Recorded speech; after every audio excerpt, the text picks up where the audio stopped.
Thing is कि क्या internationally कोई ऐसे फॉरम्स भी हैं जिसके ऊपर इसको डिस्क्रेडिट किया जाए कि आप लोगों ने झूठ के ऊपर अपना तीसरा बड़ा मिलिट्री सिविल अवार्ड जो है ना वो दे दिया एक ऐसे बंदे को जो झूठ बोल रहा है। एक्चुअली फॉर्मल इंस्टीट्यूशन, तो आई एम नॉट अवेयर कि मिलिट्री का इंस्टीट्यूशन जिसमें हम जाके अपना मुकदमा लड़ सकें, ऐसा तो कोई इशू। तेजाज एक समोसा टाइप का एक जो है ना इन्होंने प्लेन इंट्रोड्यूस कराया दुबई एयर शो में, उसको और JF-17 थंडर को क्या हम कंपेयर कर सकते हैं टेक्निकली अगर हम करना चाहें? और ये टेक्निकली पाकिस्तानी फाइटर पायलट्स दुनिया के बेहतरीन पायलट्स में से एक माने जाते हैं, उसको अगर इंडियन एयरफोर्स के पायलट्स की स्किल्स के साथ कंपेयर किया जाए तो हम कितना बेहतर हैं उनसे इंडियन एयरफोर्स है।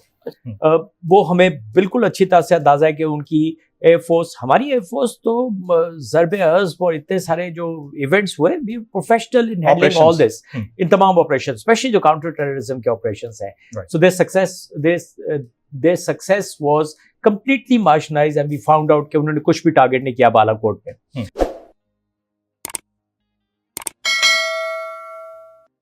उसके बाद जो सबसे बड़ा एविडेंस होता है कि भाई आप इस जमाने में आप अपने जहाज का लॉस नहीं छुपा सकते, because the aircraft has to land back, there are men, there are officer, the entire base looks at satellites, वो सारी चीजें यूएस बैठा है, ठीक है।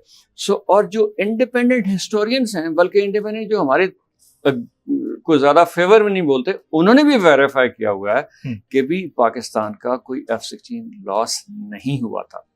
And the most important thing कि जब यूएस ने डिक्लेयर कर दिया कि we have counted the numbers मौजूद हैं। सो ऑल दीज थिंग, ये सारे के सारे फैक्टर्स जो है ना एक ही तरफ जाते हैं कि ये उन्होंने एक गलत क्लेम किया। अब वो अवार्ड देते हैं उसको, जो भी करते हैं वो एक अलग बात है, उनका मामला। लेकिन मैं तो इस चीज को देखना चाहूंगा कि एक फाइटर पायलट ने गलत क्लेम किया है और ये एक मॉरली, मिलिटरली ये बहुत सीरियस ऑफेंस है। अच्छा बादशाह साहब, ये फाइटर पायलट का क्लेम से ज्यादा तो उनकी गवर्नमेंट का क्लेम लगता है, उनकी एयरफोर्स का क्लेम लगता है। फाइटर पायलट की तो बॉडी लैंग्वेज बता रही थी कि वो किस पोजीशन में है और अंदर से कितना खिफत छुपाने की कोशिश कर रहा है। ये साहब एक्चुअली मैं ठीक है, आपकी बात ठीक है, पॉलिटिकली उनको कंपेल किया होगा कि आप क्लेम करें, लेकिन ये जो प्रोसेस है ना अवार्ड का, ये इतना सिंपल नहीं है।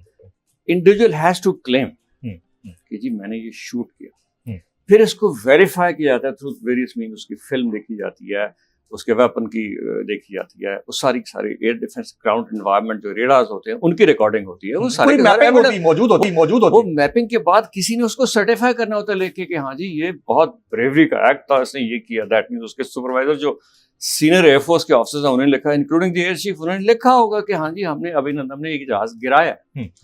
अब ये सारे का सारा मिलिट्री एयर फोर्सेस जो होती हैं, बल्कि ऑल मिलिट्री इंस्ट्रूमेंट जो हैं, जो किस चीज पे खड़ी होती हैं, मोरालिटी, इंटेग्रिटी एंड ऑनेस्टी। कोई फाइटर पायलट और फॉर दैट मैटर कोई ऑफिसर वर्थ इट्स नेम अगर वो गलत क्लेम कर रहा है तो वो उसकी अपनी इंटेग्रिटी सबसे पहले अंडर क्वेश्चन आ रही है, पूरी एयरफोर्स की, उसके बाद पूरी एयरफोर्स की आ रही है। तो ये इंटेग्रिटी का इशू है पहले सबसे पहले, और ये हिस्टोरियन इसको डॉक्यूमेंट करेंगे तो ये सारी ओवर इनको फेस करना पड़ेगा। राइट। अच्छा, हिस्टोरियंस तो करेंगे, जाहिर है कि वो वक्त इस चीज को साबित करता होता है, और वो दूसरी तरफ से वक्त के हिसाब से ही झूठ बोला जाता रहेगा जब तक वो बोल सकते हैं। बट थिंग इज कि क्या इंटरनेशनली कोई ऐसे फॉरम्स भी हैं जिसके ऊपर इसको डिस्क्रेडिट किया जाए कि आप लोगों ने झूठ के ऊपर अपना तीसरा बड़ा मिलिट्री सिविल अवार्ड जो है ना वो दे दिया एक ऐसे बंदे को जो झूठ बोल रहा है? एक्चुअली फॉर्मल इंस्टीट्यूशन, तो आई एम नॉट अवेयर कि मिलिट्री का इंस्टीट्यूशन जिसमें हम जाके अपना मुकदमा लड़ सकें, ऐसा तो कोई issue. Government to government level पे हो सकता है। गवर्नमेंट टू गवर्नमेंट लेवल, जिस तरह गवर्नमेंट ने हमारी ने ऑब्वियसली आप देखा होगा फॉरेन अफेयर्स स्टेटमेंट दे दिया है और फोरम पे ये बात होती रहेगी। और जब आप एक अवार्ड दे देते हैं तो वो उसके ऊपर एक मोहर सी लग जाती है कि जिस पे आप कहते हैं एज अ स्टेट की सच्चाई है, हालांकि सच्चाई पे कथन मबनी नहीं है।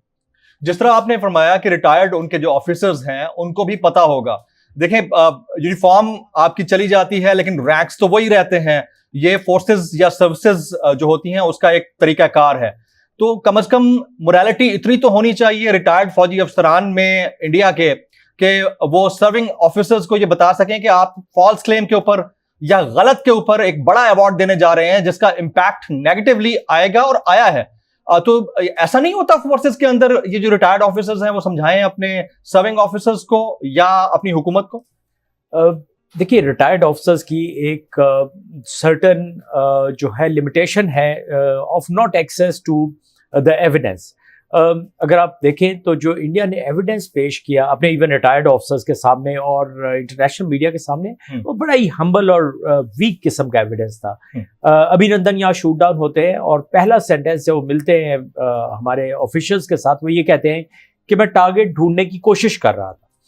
अब एक आदमी का स्टेट, उन्होंने ये नहीं कहा कि मैंने टारगेट किया, उन्होंने कहा कि मैं टारगेट ढूंढने की कोशिश कर रहा था, जो कि इटसेल्फ एम्बिगुअस था बहुत ज्यादा। और ये जो इनिशियल स्टेटमेंट है बड़ी इंपॉर्टेंट है क्योंकि these are actually true reflection what has happened. उसके बाद उन्होंने रडार पिक्चर एक दिखाई कि वहां से स्कोप पे से एक ब्लिप गायब हो गया।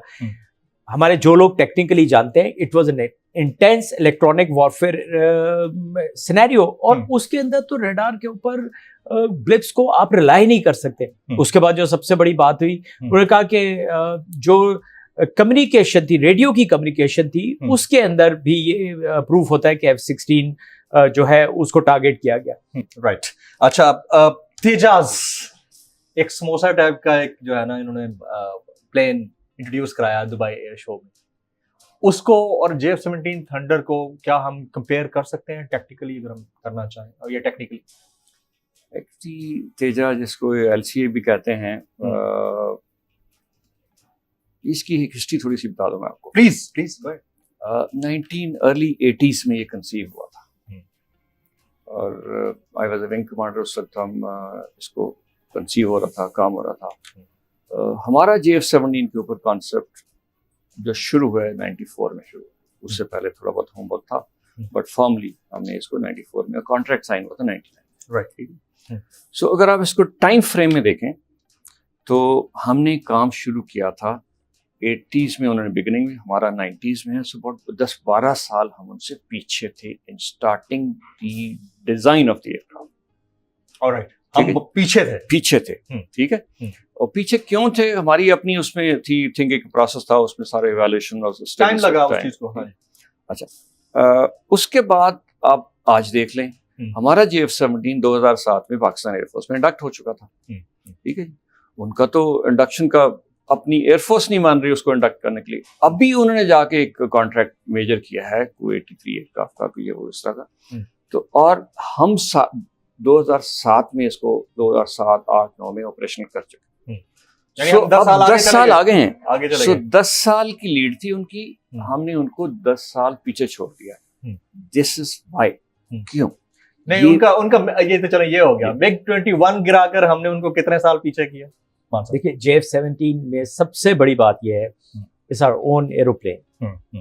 और ओन एरोप्लेन कहना एक छोटा सा सेंटेंस है, but the kind of research and development which goes into it, फिर आप उसको मैन्युफैक्चर करते हैं, it's a sophisticated machine, it's a generation 4.5 aircraft, it's not a joke. Anything which is there on F-16 is there on JF-17. Block 3 is a much more advanced version of the whole thing, and eventually the entire fleet will get there.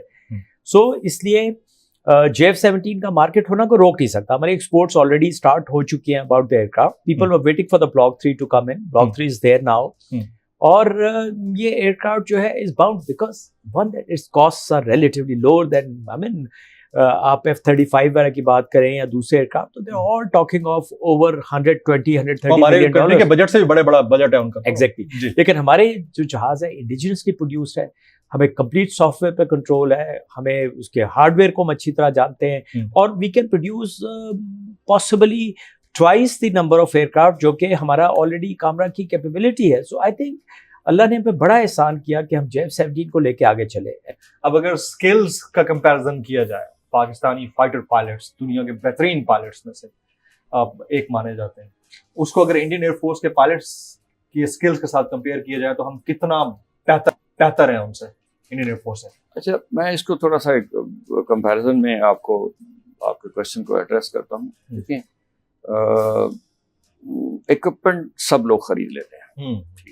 Yes, आजकल equipment के साथ भी political conditions आजकल वो भी environment जो international environment में very करता है। लेकिन एज्यूमिंग कि आपके पास इक्विपमेंट है, अब आपने इस इक्विपमेंट को यूज करना है इन द मॉडर्न डे में यूज करना है। दैट मीन्स आपने ट्रेन करना है पहले तो अपने सिस्टम के ऊपर, ठीक है, उसको मास्टर करना है। दूसरा उसको मास्टर भी करना है to counter an enemy who is well trained, ठीक है ना। सो देयरफॉर ये एक बहुत ही इलेबोरेट प्रोसेस है, ये ओवरनाइट नहीं हो सकता, ठीक है। मैं इंडिया में रहा हूँ 3 साल एज एयर अटैची, मुझे उनकी एयरफोर्स की ट्रेनिंग का बाद उनकी ट्रेनिंग हमारी ट्रेनिंग से बहुत पीछे है। And I am telling you honestly because मैंने इसको बहुत करीब से इवैल्यूएट किया एयरफोर्स को। तो हमारा जो प्रोसेस है ना of training from day one, mastering the equipment, तो एक्चुअली ये एक इसमें आप देखें, और हर रोज हमारे यहाँ इस पे काम हो रहा होता है। ये नहीं कि पहले इवेंट हो गया तो उस पर खुश हो जाए, नहीं, अभी अगली वार जो है, और भी अब एयर पावर जो है ये बहुत तेज वार हो रहेगी। हर वार में एयर पावर का role, it is going to be very sharp, fast, sharp and destruction oriented. इससे डिस्ट्रक्शन बहुत करेगी एयरफोर्स, बिकॉज अब प्रिसिशन गाइडेड वेपन्स आ गए हैं, स्पेस आ गई है, आर्टिफिशियल इंटेलिजेंस आ गई है, साइबर वॉरफेयर इसमें शामिल हो गया। ये सारी की सारी चीजें मिलकर एक कॉम्प्रिहेंसिव ट्रेनिंग प्रोग्राम बनाना होता है एयरफोर्स को, जो कि एयरफोर्स हमारी माशाल्लाह तैयार है, वो कर रही है, लैक करता है। हमारी बहुत अच्छे तरीके से तैयारी है। हमारे स्कूल्स जो बने हुए ट्रेनिंग के, लीडरशिप स्कूल्स हैं, सालपुर की ट्रेनिंग है, वॉर कॉलेज है, एयर वॉरफेयर सेंटर की ट्रेनिंग है, जहाँ पे इंटरनेशनल स्टूडेंट्स ट्रेनिंग के लिए आते हैं। सो हमारा कॉम्प्रिहेंसिव ट्रेनिंग सिस्टम है, and I have very confident on this कि इंशाल्लाह we will deliver at the time, or we have proved it many times.